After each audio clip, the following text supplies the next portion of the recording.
you see this sort of thing happening to people very frequently, for example, who develop post-traumatic stress disorder. And one of the things that's not as well known about post-traumatic stress disorder as might be known is, A, it happens to you if you encounter an experience that sort of blows out the axioms of your knowledge system. That's one way of looking at it. It's so unexpected that you can't account for it within the confines of the system that you're using to interpret the world. And that often happens to people when they encounter something that's truly malevolent. And that can be within them, or it can be in the form of someone else who is genuinely out to hurt them. They're often, people who develop PTSD are often, but not always, somewhat naive, and they're not aware of the full catastrophe of the world. That might be one way of looking at it. And then they encounter someone who's truly out to hurt them, and they can detect that even in the way the person's face looks, or they encounter a part of them that's much more malevolent than they had ever imagined it could possibly be, and then they do something terrible, and then they don't know what to do about it. So Dallaire, the Canadian general, wrote a book called Shake Hands with the Devil, and it was about what happened to him in Rwanda when he was stationed there as a UN warrior, or a UN soldier. And I mean, Dallaire was not naive, but what he encountered was truly malevolent, and it just blew him into pieces, and that's what happens. And so there's real utility in staying within the bounded domain, but the problem is that there may be information that's outside of that domain that you absolutely need to know. And so part of the problem with being alive is that you have to continually determine how much you're going to maintain your stability and how much you're going to explore. And you have to explore because the stable part of you gets outdated. But if you explore too much or too unwisely, then you can encounter things that flip you upside down. It's actually one of the problems with being high in trait openness, especially if you're also high in neuroticism. Because if you're open, you're creative, you're always looking for ideas that are outside of your current systematic way of thinking. But if you're high in neuroticism, so you experience a lot of anxiety and emotional pain and that sort of thing, you can continually upset your own apple cart. Now, the other thing that you might want to think about, this is really useful as far as I'm concerned, is you might want to think about this politically. And we've been doing a lot of work. I'm going to have one of my graduate students actually come and talk to you about the work we've been doing on personality and political belief. So what happens with political belief is that if you're high in openness and low in conscientiousness, you tend to be a liberal. The openness being the particularly important part of that. And if you're low in openness and high in conscientiousness, especially orderliness, you tend to be a conservative. Now it's kind of strange because openness and conscientiousness aren't very highly correlated. So it's not obvious why those two traits would combine to determine political belief. And the relationship is actually quite strong between temperament and political belief if you measure political belief comprehensively. But it seems to me that the fundamental distinction, and this is the political game at least along the liberal conservative axis, boils down to one thing. It boils down to how open borders should be compared to how closed they should be. And you know, you can see that reflected, for example, in the attractiveness of Trump to a large part of the general population, because he's going to close the borders, build a wall, and fortify the borders. And conservatives like that. They like to have borders between things stay tight. And they don't even care if it's state borders or political borders or town borders or ethnic borders or borders between ideas or borders between sexual identities. Conservatives like to have things stay in the damn box where they belong. Partly because they're orderly and partly because they're low in openness. They don't get any real, they're not interested in what happens if you free up your conceptions. All they see in that is the probability of disorder. Whereas liberals, who are high in openness and low in conscientiousness / orderliness, they get a real charge out of letting things out of the box so that they can creatively interplay. Now the issue is, who's correct? And the answer is, you don't know, because the environment underneath the political landscape moves. And so sometimes the right answer is tighten up the borders and fortify. And sometimes the right answer is no, loosen things up because everything's getting too static and tight and we need more information. And the dialogue that occurs in the political landscape, this is why dialogue is so important, is fundamentally between these two opposing views of borders. And because you can't say with certainty which one is right at any given time, an open dialogue has to maintain itself so that the entire political state can maneuver properly along that moving line. It's absolutely crucial. It's really, really, really useful to know that people vote their damn temperament.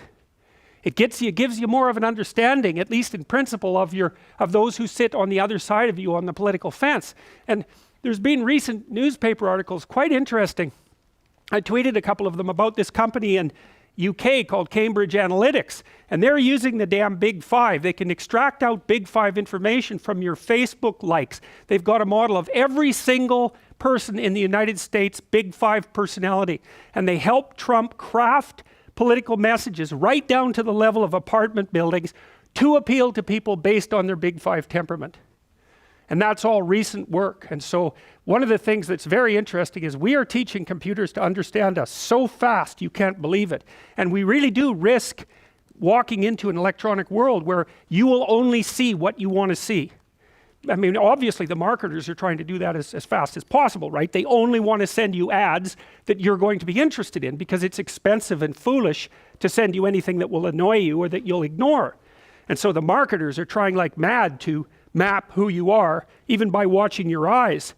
They're trying to figure out who you are so they can send you the right information, but the danger is that that'll happen, say, in the domain of news and broader information, increasing this tendency for people to be siloed in their exposure to the external world. It's sort of like each of us is becoming a micro-celebrity surrounded by electronic sycophants who do nothing but tell us exactly what we want to hear. It's a real problem. Karl Popper, a famous philosopher of science, said that one of the things that you should do, and this is akin to the Piagetian view, is you should always look for information that contradicts your current viewpoint. Now that's painful, right? Because who wants their axioms contradicted? It can take you apart.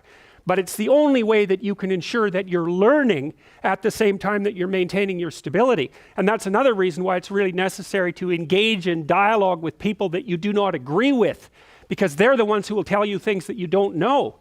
It's of crucial importance in the maintenance of your own stability. The worst thing that can happen to a person, no, because there's many horrible things that can happen to a person, but one of the worst things that can happen is that you find yourself in a situation where no one is offering you corrective feedback anymore, because you rely on the corrective feedback provided by other people to keep yourself sane, to keep moving in the ever-changing environment. And if you cut yourself off from that feedback, then you end up static and shrinking. It's really not good. You get less and less competent, you get less and less confident, and the threats outside of you loom larger and larger.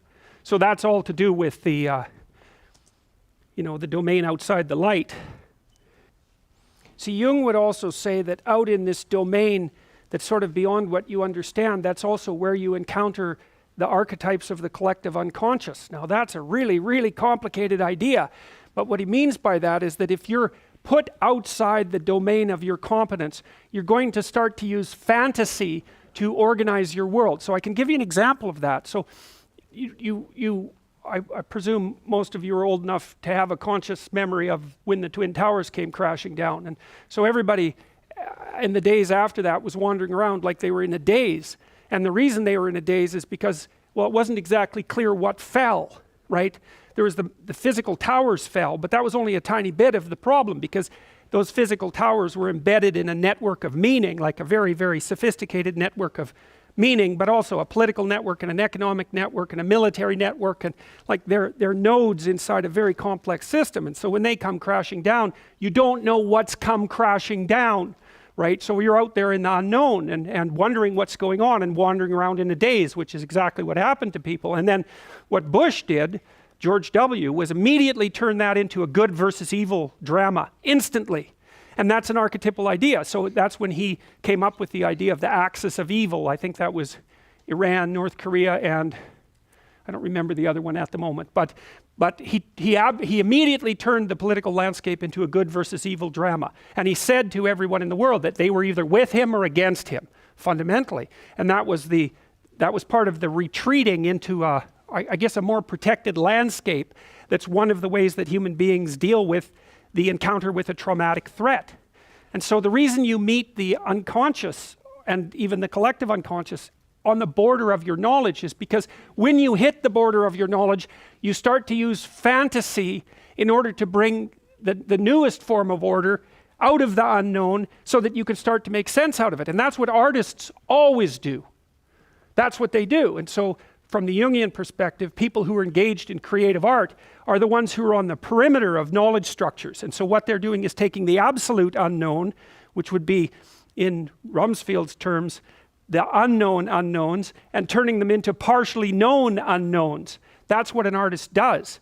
And especially the more classical artists who deal with mythological and religious themes, which was the case for art right up until the late 20th century. They're using these mythological ideas to sort of extend the domain of human knowledge out beyond its current parameters.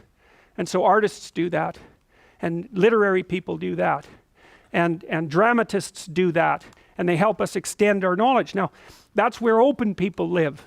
That's another way of thinking about it. So think about it this way. So you're in a city, and the city has parts of it that degenerate. And so you could think about that as order degenerating into chaos. And then the open people who are creative come along and they find places in the city that have degenerated but that still have interesting potential, right? And then they move in there where it's cheap too, and they start producing art. They start producing galleries, and then the coffee shops move in, and then the thing starts to get civilized.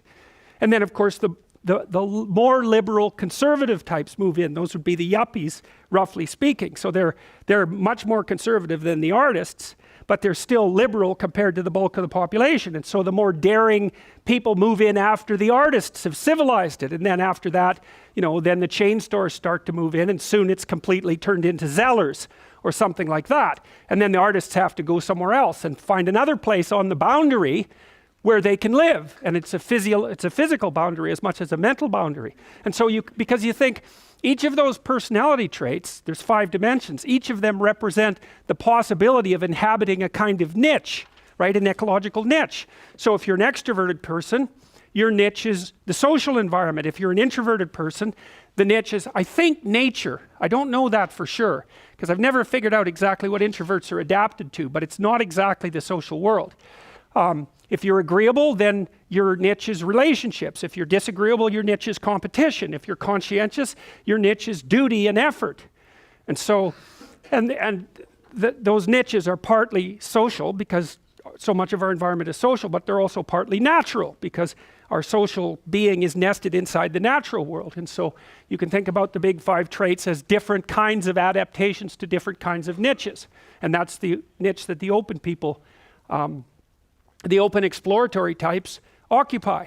So that seems to make a higher order super factor, extroversion and openness, called plasticity, as opposed to stability, which is conscientiousness, agreeableness, and emotional stability. And there's a playoff between those two things, because the stable people obviously are stable, but the plastic types of people are more dynamic, and they're more concerned with transformation. And in order to get a system optimally stable and dynamic, you have to have a continual interplay of those factors. Because static doesn't work because everything changes. That's the problem with conservatism. And the problem with liberalism fundamentally is, yes, everything changes, but you have to bring forward some structures from the past. So it's very, very difficult to get that balance correct. So, all right, so anyways, out there in the underworld, in the place beyond your current conceptualizations, that's the place of death and nature, and it's beyond the light, and it's also the place of hell, and that's what you see here. And how do you conceptualize that? Well, one of the things you'll see, if you're interested in this sort of thing, if you ever go read the writings of the Columbine killers, the teens, they're very interesting. They're very much worth reading, especially, I think it's Dylan Klebold, who was the more literate of the two. But he tells you exactly where he went after brooding on his isolation and segregation from mankind. So he's out there in a chaotic domain, and because he's tortured by that, his thoughts take an unbelievably dark turn. Like, it's unimaginably dark. If you're interested in that sort of thing, you could read that. There's another book you could read called Panzram, Panzram, and it's a fascinating book. It's about this guy who, I think he raped 1,200 men. So that sort of tells you what sort of guy he was. Extraordinarily physically powerful and brutal and malevolent. And he was kind of a juvenile delinquent type, and they put him in a reform school, and he was not well treated in that reform school. It's sort of like the worst of the Canadian residential schools. And when he came out, he was not a happy boy. And so he spent the rest of his life trying to be as destructive as he could possibly imagine, and purely, consciously, with malevolent intent. And then, and believe me, he was pretty destructive. He kept track of the dollar value of all the buildings he burned down. He tried to start a war between Britain and the United States. Like, he was all out for all-out mayhem. His dying words that they're going to hang him, he told the guy who was going to hang him, he said, "Hurry up, you Hoosier bastard. I could kill 12 men in the time it takes you to hang me."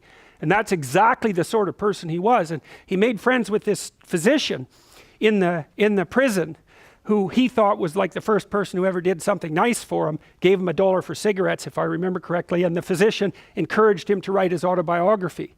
And so he did, and it's available. And so if you want a view, because you always think of people, you think, well, people have good intentions, that you especially think that if you're naive and agreeable. So all of you who are sitting there out there thinking people have good intentions, you're probably high in agreeableness. But that's not always the case. People can have very dark motivations that are fully conscious and very well elaborated. And Panzram he was smart. And his book is very well written, and he tells you exactly why he thought the way he thought. And so it's a good glimpse of exactly this sort of thing, where you can get to, if you want to, by brooding on your specific misfortune. And his basic credo was that human beings were so reprehensible that they should just be eliminated. And believe me, that's what he was trying to do. And these people who do terrible things, like the Columbine shooters, that's exactly what, for lack of a better word, they're possessed by. It's sheer malevolence. And the Columbine kids had a much more spectacular catastrophe planned than the one that actually occurred. And they knew it was going to be a full-blown media circus. And lots of these people who engage in those sorts of mass murders, they know about the other mass murderers, and they're engaged in a competition. And the competition is who can do the most brutal thing the fastest, something like that. So you can't just be thinking about people who have good intentions but have somehow gone wrong.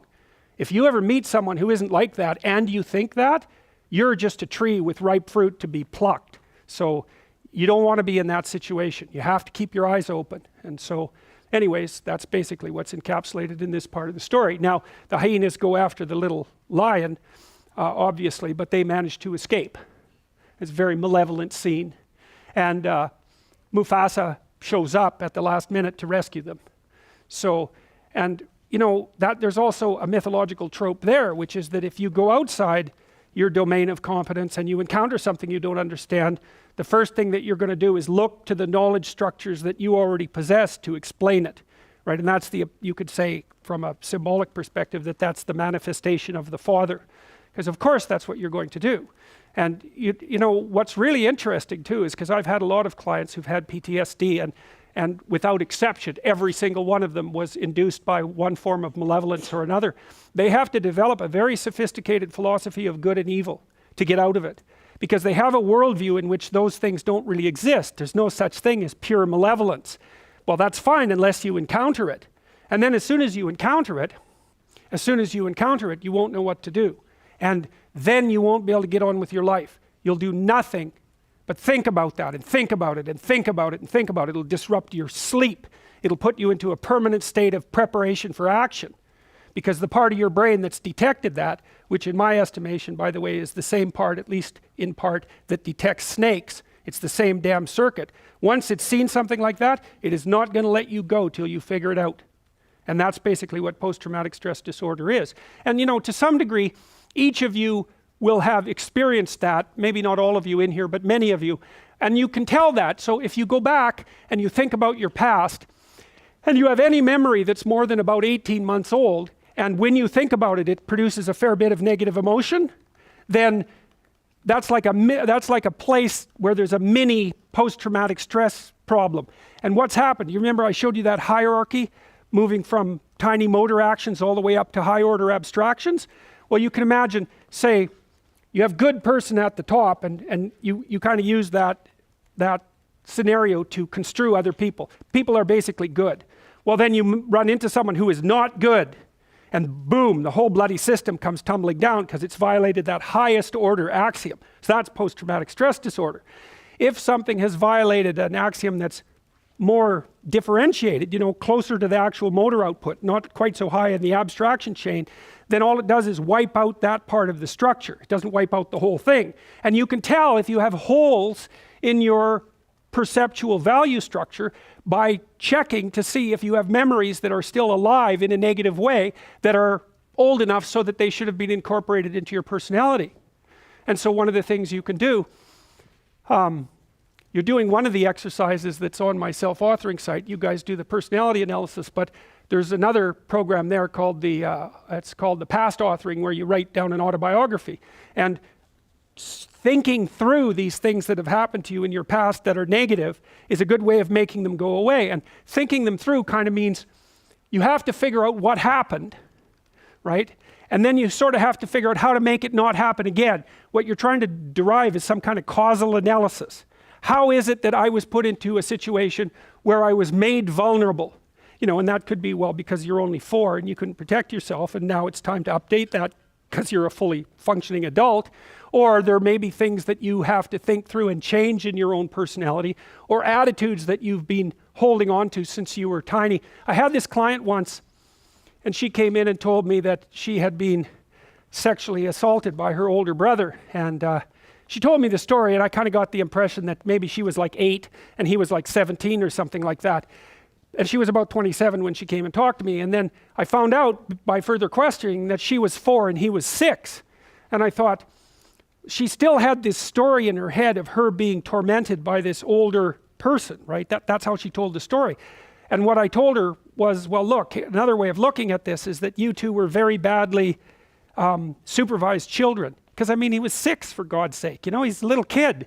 That doesn't mean that what happened to her was any less traumatic, but he wasn't 17, right? The story was different than the one she had in her head. And, you know, by the time she left, after we had that conversation, it was clear that the way that she was construing the experience had radically shifted.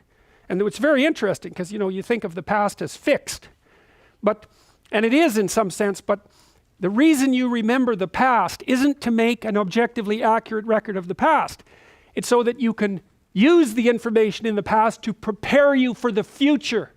And your mind won't leave you alone unless that has happened. So if you've encountered something that's negative and you don't know why and you don't know what to do about it if that happens again in the future, then that will stay with you.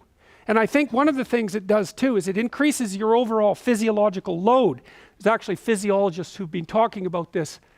I can't remember the damn phrase, but you can imagine that your mind is doing something like this all the time. It's got a record in some sense of your autobiographical experiences. And what it's doing is calculating how frequently you've been successful versus unsuccessful. And the more frequently that you've been successful, the higher you are up on the dominance hierarchy. That's one possibility. So your serotonin levels go up and you're calmer. But also, it's reasonable to assume that the environment is less dangerous, right? Because that's sort of what constitutes danger. You're somewhere and you act and something you don't want to have happen happens, that's danger. And so your brain is always trying to figure out how to calibrate how anxious you should be. And one of the things it does is by sort of keeping track of your past success-failure ratio. And so to the degree that your past has been characterized by, we'll call them failures, those are situations where you do not get what you want, then your brain puts your body on constant alert. Because if everything that you've done has resulted in catastrophe, then you're somewhere insanely dangerous, and you should be like a prey animal that's ready to dart in any direction. And how much you should be a prey animal is dependent on, it's an estimate, partly your trait neuroticism, partly your success as adjudicated by other people, right? Because they'll pop you up the dominance hierarchy if you've been successful, but also partly on your record of failures and successes in the past. And so you can go back and you can find out where you have holes in the structure through which you're viewing the world. That's one way of looking at it. And you can sew those things up. And that's in some sense, that's what you're doing in psychotherapy. You know, partly it's exposure to things you're afraid of and disgusted by and are likely to avoid. That's a huge chunk of it. But if you go back into your past and you start talking those things through, it's really the same thing. It's more abstracted. So Freud, of course, was always, when he was doing his free association process with his clients, he'd find that if he just let them talk, that their speech would circle until it hit a place like that, where they were confused and doubtful. And then their speech would sort of wander around that, and then they'd have an emotional expression. That was a consequence of that. He thought the emotional expression was what was curative. It was cathartic in his terms. But later, James Pennebaker, upon whom these writing exercises I described, his research is based on that. My exercises are based on his research. He found that if you brought college students into the lab and you had them write for 15 minutes 3 times over 3 days about the worst thing that had ever happened to them, or the worst thing they ever did, if I remember correctly, they got worse in the short term but better in the long run. For example, they went and visited the doctor less, and markers of their physical health improved. And so I think the reason for that is because, what is that called? It's called something load. I just about got it right from the physiologist. Doesn't matter. They got healthier, as far as I can tell, because they basically calmed down. Once they had gone through the negative memory and sorted it out properly and told a properly articulated story and figured out how to deal with it, then their physiology calmed down. And so then they weren't as stressed, they weren't producing as much cortisol, and so cortisol suppresses your immune function, and so they were more likely to stay healthy. And so, well, so that's all very much worth thinking about.